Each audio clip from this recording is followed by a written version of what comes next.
మార్చి 8వ తారీఖు దునియాలున్న మన ఆడోళ్ళందరికీ పండుగ దినము. గదేనుల్లా మహిళా దినోత్సవం.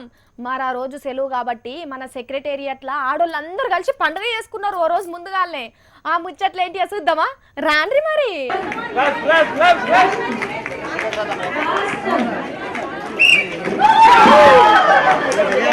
చూస్తున్నారా కార్ గుర్తోళ్ళ మహిళా దినోత్సవం ఎంత సంబరంగా జరుగుతున్నదో. అబ్బబ్బో చూస్తా అంటే కవితక్క మస్తు జోరు మీదనే ఉన్నట్టున్నది. ఆగో మెడల కీష్ పిట్ట కూడా వేసుకొని ఇలా మంచకనే కొడుతున్నది.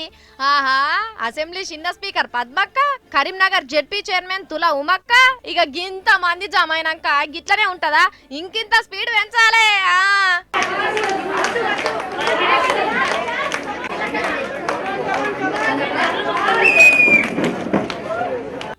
అరే ఎంత పనైంది అక్కలు, కింద వడనే పడ్డావా, కొంచెం మెల్లమెల్లగా. కవితక్క లేవట్టు లేవట్టు. అమ్మయ్యా ఏ ఈ ఆట వద్దక్క. అగో నేను అంచనే ఉన్నా పద్మక్క తాడు గుంజుతూనే ఉన్నది కదా.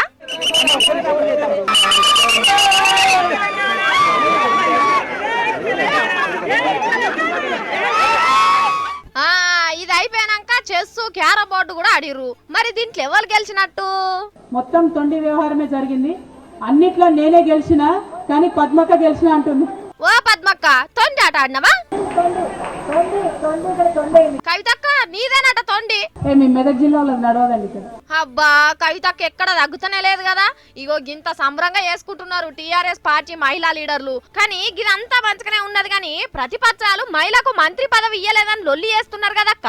అంత బాగానే ఉంది కానీ మీ మంత్రివర్గంలో మహిళలు లేరు, ఏంది సంగతి అది ఇది అని అంటారు, ఒకటి ముంగడ పెట్టి మాట్లాడుతున్నారు. మరి గట్లనే అంటారు కదక్క.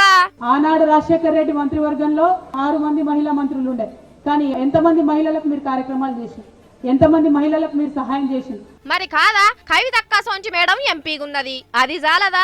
రిజర్వేషన్ల ఎమ్మెల్యేలైన ఆడోళ్ళు ఉన్నారు, అది జాలదా? మహిళా సాధికారత అనరా?